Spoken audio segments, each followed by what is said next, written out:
राजकुमार सिद्धार्थ का विवाह संपन्न हुए 30 दिन बीत चुके थे। कपिलवस्तु के शाक्य अब भी खुशियां और महोत्सव मना रहे थे। राजा शुद्धोधन सहित महाप्रजापति गौतमी भी बड़ी प्रसन्न थी। दोनों ही इस बात को लेकर आश्वस्त थे कि सिद्धार्थ अब गृहस्थ बन गया है। लेकिन असित ऋषि की भविष्यवाणी भूत की तरह उन दोनों का पीछा कर रही थी, जिसमें ऋषि ने कहा था कि बड़ा होकर यह बालक या तो चक्रवर्ती सम्राट बनेगा, अन्यथा गृह त्याग कर सम्यक संबुद्ध होगा। उस भविष्यवाणी के असर को समाप्त करने के लिए राजा शुद्धोधन ने सिद्धार्थ को काम भोगों में संलिप्त रखने का निर्णय लिया। इस प्रयोजन के निमित्त उन्होंने 3 महलों का निर्माण करवाया और इन महलों को हर तरह के भोग विलास के साधनों से सुसज्जित करवाया। इसके बाद राजा ने अपने पुरोहित उदाई को अति सुंदर षोडशियों से भरपूर एक अंतःपुर की व्यवस्था करने का आदेश दिया, क्योंकि विवाह के बाद भी राजकुमार सिद्धार्थ राग अनुराग से विरक्त होकर एकांत का जीवन जी रहे थे। वह घंटों तक महल की खिड़कियों के पास खड़े होकर शांत भाव से बाहर देखते रहते थे। पुरोहित उदाई ने सुंदरियों को निर्देश दिया कि जैसे भी हो कुमार को गृहस्थ जीवन में बांधे रहें। अपनी स्त्री सुलभ चंचलता, कामुक क्रियाकलापों और राग रंजित चित्त की निपुणता से आप कुमार को तो क्या स्त्रियों तक को मोह ले सकती हैं। पुराने समय में काशी की एक वैश्या के प्रेम में ऋषि वृथु पथ भ्रष्ट हो गए थे। वैश्या ने ऋषि को अपने पैरों में लिटाया था। वह तब भी ना मानी तो ऋषि ने बलात् उसका स्त्री मर्दन किया था और उस महान ध्यानी प्रसिद्ध विश्वामित्र को घृताची नाम की अप्सरा ने 10 वर्षों तक जंगल में अपने प्रेम पाश में रखा था। इस प्रकार के उदाहरण उदाई ने तारुण्य के प्रथम प्रहर में पांव रखते कुमार को आसक्त करने का आदेश षोडशियों को दिया। पुरोहित उदाई की प्रेरणा से उत्साहित सुंदरियां अपने काम में लग गईं। सुरा और प्रेम मद के कारण उन्हें आत्मविश्वास था कि कुमार को वे अपने वश में कर लेंगी। उन्होंने कुमार को आसव पान कराया, पर वह चेतन ही बने रहे।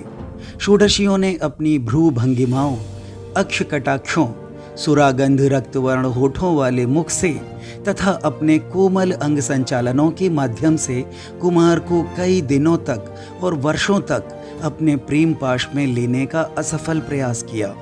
इस प्रकार इन प्रेमासक्त स्त्रियों ने राजकुमार के विरुद्ध हर तरह की प्रेम युद्ध नीति बरती। उस समय कुमार की स्थिति वैसी ही थी जैसी हथनी समूह से घिरे हुए हिमालय के जंगल में विचरते हुए हस्तिराज की हो। इतने प्रेम बाण छोड़ने के बावजूद वह संयतेंद्रिय न प्रसन्न हुआ न मुस्कुराया। अब उदाई समझ गया था कि तरुणियां असफल रही हैं और कुमार ने उनमें कोई दिलचस्पी नहीं ली। इसके बाद नीति कुशल उदाई ने राजकुमार से स्वयं बातचीत करने की सोची। उदाई ने कहा कि राजा ने मुझे आपके सुहृद पर नियुक्त किया है, इसलिए मैं एक मित्र की हैसियत से ही आपसे 2 बातें करना चाहता हूँ। कुमार, निरादर न करना और उनका कहना मानना, इन 2 बातों से ही स्त्रियां प्रेम के बंधन में बंध जाती हैं। निसंदेह सद्गुण भी प्रेम का कारण होते हैं। स्त्रियां आदर चाहती हैं। ऊपरी मन से भी स्त्रियों से संबंध जोड़ना अच्छा है।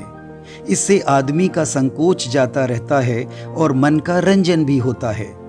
हे विशालाक्ष, क्या आप तरुणियों को प्रसन्न रखने का कुछ प्रयास न करेंगे? इतनी कठिनाई से हस्तगत हो सकने वाले काम भोग जब आपकी मुट्ठी में हैं, तो निश्चय से आप उनका तिरस्कार न करेंगे। काम को ही सर्वप्रथम पुरुषार्थ मानकर प्राचीन काल में इंद्र तक ने गौतम ऋषि की पत्नी अहिल्या का आलिंगन कर रतिक्रिया की थी। इसी प्रकार अगस्त्य ऋषि ने भी सोम की पत्नी रोहिणी के साथ यौन क्रिया की। इतना ही नहीं, ऋषि अगस्त्य ने इस क्रिया की पुनरावृत्ति लोपामुद्रा के साथ भी की थी। वहीं मरुत की पुत्री और औथत्य की पत्नी ममता के साथ ऋषि बृहस्पति ने कई बार संभोग किया और भारद्वाज को जन्म दिया। जब ऋषि बृहस्पति ममता से संभोगरत थे तब उनकी पत्नी को अकेला देखकर चंद्रमा ने उनके साथ संसर्ग किया और दिव्य बुद्ध को जन्म दिया। इसी प्रकार कामाग्नि से जलते हुए ऋषि पाराशर ने यमुना के तट पर वरुण की नातिन काली के साथ संभोग कर डाला, जिससे वह गर्भवती हुई। और कुमार, वशिष्ठ ऋषि को तो हर कोसलवासी ही जानता है। उन्होंने रागातिरेक से अक्षयमाला नाम की एक नीच जाति की स्त्री से ही संभोग कर डाला, जिसने कपिंजलाद नाम के पुत्र को जन्म दिया। वहीं बड़ी आयु हो जाने पर भी यौनवर्धक औषधि सेवन से राज ऋषि ययाति ने चैत्ररथ वन में अप्सरा विश्वासी का शील भंग कर दिया था और परम पिता ब्रह्मा ने सारी मर्यादाओं को तोड़कर अपनी पुत्री सरस्वती से सहवास किया था।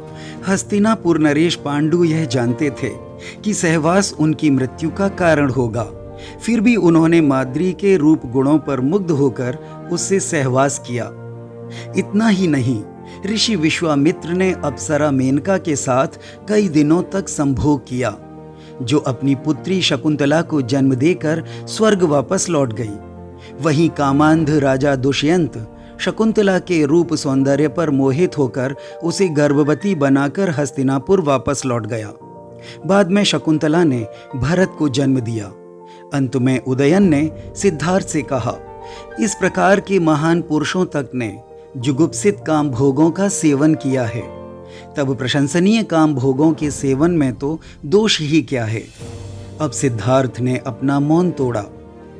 आपकी स्नेह सिक्त भाषा तो आपके योग्य ही है, लेकिन मैं आपको बताऊंगा कि आप कहाँ गलती पर हैं। स्मरण रहे कि पिछली पीढ़ियों द्वारा की गई गलतियां अगली पीढ़ियों के लिए नियम और परंपरा बन जाती हैं, जो सामाजिक प्रदूषण को जन्म देती हैं। मैं काम भोगों की अवज्ञा नहीं करता। मैं जानता हूँ कि सारा जगत इन्हीं में आसक्त है, लेकिन मैं यह जानता हूँ कि सारा संसार अनित्य है। मैं उन तरुणियों से प्रेम नहीं करता, वह भी मुझे प्रेम नहीं करती, बस पेशेवर भूमिका अदा कर रही हैं। उनके प्रेम में कितनी विराटता है मैं अच्छी तरह से जानता हूँ। और जहाँ तक तुम कहते हो कि बड़े बड़े ऋषि मुनि भी काम भोग के वशीभूत हुए हैं, तो उनकी अतृप्त यौन इच्छाओं ने अंत में उन्हें क्षय रोगी बना डाला। इन सब कर्मों में वास्तविक महानता नहीं है। इन सब ऋषियों के उदाहरण तुमने पतितों के रूप में दिए हैं। इन्होंने भावी पीढ़ियों के लिए कौन से आदर्श प्रस्तुत किए हैं हम सब जानते हैं। और यदि राग के वशीभूत हुए प्राणी परस्पर एक दूसरे को ठगते हैं, तो क्या ऐसे पुरुष भी इस योग्य नहीं हैं कि स्त्रियां उनकी ओर देखें तक नहीं? और क्या स्त्रियां भी इस योग्य नहीं कि पुरुष उनकी ओर देखें तक नहीं? क्योंकि यह सब ऐसा ही है। वैसे भी पर उपदेश कुशल बहुतेरे, इसलिए मुझे विश्वास है कि तुम मुझे विषय भोग के अशोभन कुपथ पर नहीं ले जाओगे। राजकुमार के सुनिश्चित दृढ़ संकल्प ने उदाई को निरुत्तर कर दिया। उसने सारा का सारा वृत्तांत राजा को कह सुनाया। जब शुद्धोधन को यह मालूम हुआ कि उनके पुत्र का चित्त किस प्रकार काम भोगों से सर्वथा विमुख है, तो उन्हें सारी रात नींद नहीं आई। उनके दिल में वैसा ही दर्द था जैसा किसी हाथी की छाती में तीर धंसा हो। राजा अपने उपायों में मात खा चुके थे। उन्होंने आदेश दिया कि सिद्धार्थ के अंतःपुर को नष्ट कर सभी तरुणियों की सारी मंडली को विदा कर दिया जाए। मैं अपने पुत्र को अब और कष्ट नहीं देना चाहता। लगता है कि असित ऋषि की भविष्यवाणी अब सफल होकर ही रहेगी। मेरा पुत्र अब गृह त्याग कर सम्यक संबुद्ध होकर ही रहेगा।